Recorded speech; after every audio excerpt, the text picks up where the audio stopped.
Hello everybody and welcome back to another VE exclusive. Today we're covering some very disturbing news. The news being the current administration is trying to hand over U.S. sovereignty to the World Health Organization, which is concerning for a number of reasons, one being China's influence over the World Health Organization. Now, I brought in Morgan Zegers, host of the Morgan Zegers Show. She's very well read in on the topic. She's here to educate not only you, but me as well. She's going to go into everything that we need to know about it. Now, the question with all of these type of topics are, what can we do as U.S. citizens? Well, here's what I've done. I put links for you to be able to contact your state representative, shoot them an email, give them a phone call. I don't care what you do, but this cannot go through. Inform them that you will not be voting for them if this happens to go through. Anyways, without further ado, let's get right into it. Please welcome Morgan Zegers.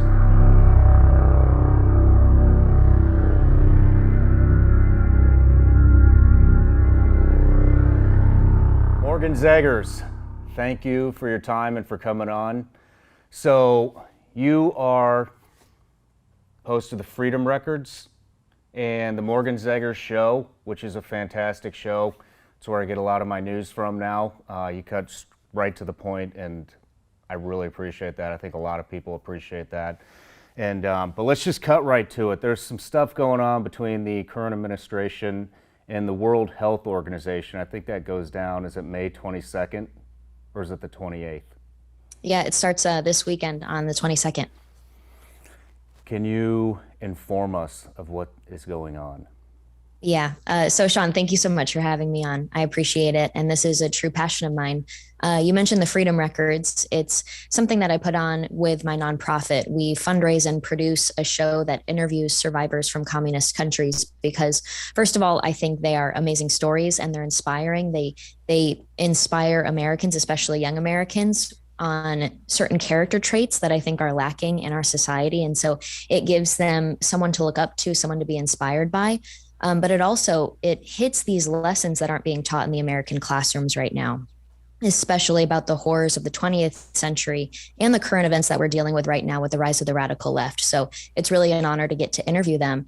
And this passion of mine for history and for making sure Americans are aware of the dangers of the radical left leads me to do things like monitoring what the rest of the people in the world are up to, especially communist China and these global organizations that are more and more influenced and controlled by people that are put in place by the CCP. And so that's kind of what led us to this conversation today, Sean, where there is a meeting coming up. The World Health Organization is meeting in their annual gathering where they're talking about making changes to how we have global responses to pandemics and health crises. And when you look into it, it's very, very concerning. You and I were talking before we even got filming about the fact that not a lot of people are talking about this, but it's finally starting to hit the mainstream. So I'm glad we're here to talk about it. And it's probably one of the most important topics of the year. Yeah, definitely. So I'm not too spun up on this, and that's why I invited you to come on, because when I listen to your podcast, you're definitely spun up on it. You know all the ins and outs. And I did read a headline, and it said we're basically handing over U.S. sovereignty to the World Health Organization. Is that true? Yeah, down to the point, it's very true in terms of what's being proposed. It's not official yet. And so I really hope, there's still a slight chance that this might not happen. But basically, going back a year, the UN published a report, and it was called, I actually have it right here. It was called COVID-19, Make It the Last Pandemic. And I don't usually like to read things on interviews and media stuff, Sean, but this is really important to understand what they're actually saying. They said in May 2021 in this report that the pandemic would have been prevented if the WHO had been given more global authority. It says, quote, in its current form, the WHO does not possess such powers to move on with the treaty. WHO therefore needs to be empowered financially and politically. The treaty should possess an adaptable incentive regime, including sanctions such as public reprimands, economic sanctions, or denial of benefits. And so they're trying to get more political and financial power to be able to punish countries that don't comply with the expectations of the WHO in the next health crisis. So that's one thing. But then when you take it a step further and you look that back in January this year, January 2022, turns out the Biden administration proposed very quietly and didn't give a press release, didn't have a press conference, didn't even put out a statement of the fact that they proposed amendments and are leading the charge in removing very concerning language from these international health regulations that are going to be addressed in the upcoming meeting. And so the language that the US administration proposed under Biden removes the following sentence: WHO shall consult with and attempt to obtain verification from the state party, which is the country of this intentional health crisis, in whose territory the event is allegedly occurring. And so it basically removes the requirement for the WHO to communicate or work with the country that they claim there is a health crisis in. And they are now then able to just step in. So that's what's being put right now. There's multiple other amendments, but it basically just hands more financial and political power over to this World Health Organization that is an arm of the United Nations. And this all becomes a lot more concerning once you start to understand the global connections of the WHO and the influence of the CCP. And I don't know if you want to talk about that separately, but just that first thing that I just mentioned is concerning on itself. Yeah, let's go into that in a little bit, because it has to do with China, and I love covering the China topic because it is such a threat. But when you say that they're going to be involved, how involved are they going to be if this goes through? Are they going to be the lead, or are they going to be advising? Oh, no. So they want to be able to implement things on sovereign countries. And that's the whole point of this. I think of this. Think of all of the frustration, right, of the last 3 years with dealing with COVID. A lot of people were frustrated because America is a society of choice. We aren't a society of force. And so experiencing what it's like to have unelected public officials like a Dr. Fauci tell us that in the name of science, we shouldn't be able to do things like express our First Amendment right to go protest because there is a health crisis and we are going to kill your grandma if we go out and do this. All of these attacks were put onto us and inhibited our freedoms, and they were told to us by unelected people. And so it was very frustrating. It's very frustrating when bureaucrats can tell us what to do, especially via force, because then we got into a situation where the left started to support more and more forceful things. So not just lockdowns, not just shutting down the economy, not just sending child protective services after hair salon stylists for opening up their businesses a week early, like we saw in Oregon, not just throwing hairstylists into jail like we saw in Texas, or all of these problems that we've been facing. Then they started to talk more about vaccine passports, more about monitoring and surveying travel of citizens. And that's really the problem here is the WHO is very authoritarian with their implementation of how they want to handle health crises. And so when they talk about these things and they say that they want to implement international vaccine passports, international lockdowns, international travel restrictions and surveillance, international, and this is the thing, covering up disinformation. They want to be able to monitor disinformation. This is all from an international level from the WHO, not from elected representatives of the American people in our own sovereign government. And so it kind of removes all of our power here. And it's just completely un-American. It's bonkers. It's wild, if you ask me. Well, Fauci, going back to Fauci supports this, and let's talk about why. There's one big reason that he supports this. He's going to be involved. Yeah. And so Fauci was put into a very important position with the WHO. And if you look at what all of these people say that are whether they're representing America on the world stage under the Biden administration, or if it's the people that are actually in power in the WHO from other countries, they are all very much in favor of anti-American, anti-choice options for handling the future pandemic. But what's also interesting, Sean, is that this allows the language of these amendments and the empowering of the WHO would give them the power to handle not just pandemics or the spreading of a virus, but also any other health emergency. So if you think about it, the left has also recently been saying that climate change is a health emergency. And they're saying things like the energy crisis is a health emergency because it's connected to climate change. They're saying racism is a health emergency. And so I see this being weaponized in a very dangerous way in the future, especially with the woke left these days. They're going to move gun control into that category as well. I saw Dr. Oz actually wants the CDC to take charge on the gun control issue. and which I found that to be very alarming, especially since he's running as a Republican and endorsed by Trump. But let's talk about how China is involved with all this. So everything that's happening in the world right now, it all leads back to China. Almost all of it leads back to China one way or another. So let's talk about how China's involved with the World Health Organization. Yeah, of course. And this right here should awaken every single American that hears it, because I'm honestly like at a loss for words when I look at the actual information. I want to think that this is just a crazy situation where I've gone down a rabbit hole, Sean, but this is very real and it's very happening. So Xi Jinping, who is the leader of Communist China has been a disastrous regime for decades, and they've been very good at hiding their past, rebranding themselves on the international stage today. They have been buying influence in many things, but specifically in the WHO.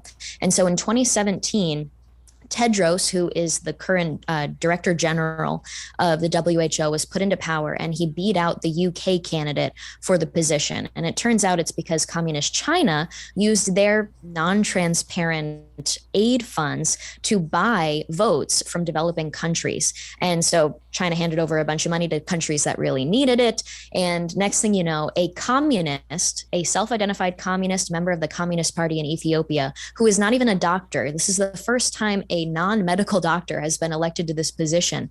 He was voted in and put in place by the Chinese Communist Party. So when COVID-19 first broke out, I'm not sure how much you remember from this, but the leader of the WHO, the one that was put in charge by the CCP, Tedros, he ended up praising Communist China from the start, saying that they were setting an example for the world on how to handle pandemic outbreaks. And he helped them hide the fact that China lied about COVID-19 being spread from person to person, because that's exactly what they were telling the world in the beginning. Once that lie came out and it was clear that this was something that definitely could be spread from person to person, they started to backtrack and lie. And then they allowed the CCP to cover up the fact that they were disappearing doctors and journalists for trying to expose the fact that the CCP was behind this.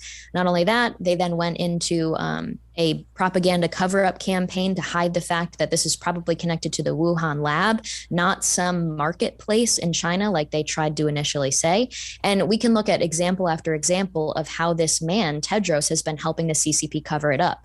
So now you have this man in charge of the WHO, and the CCP put him in there. And now we are handing over potential authority to the WHO to claim in any country that they see fit that there is a current health emergency going on that could affect international health. And so they need to step in. And what, like you said earlier, they could use it for gun problems. They could use it for claiming climate change is an issue and use wokeness against us, or they could claim that there is another health problem with a pandemic. Well, what a disaster. What a disaster. Yeah, they could pretty much, nowadays they're going to just turn anything they want into a health crisis so that they can get in there. Do you have any idea of how much money the CCP is pumped into the WHO?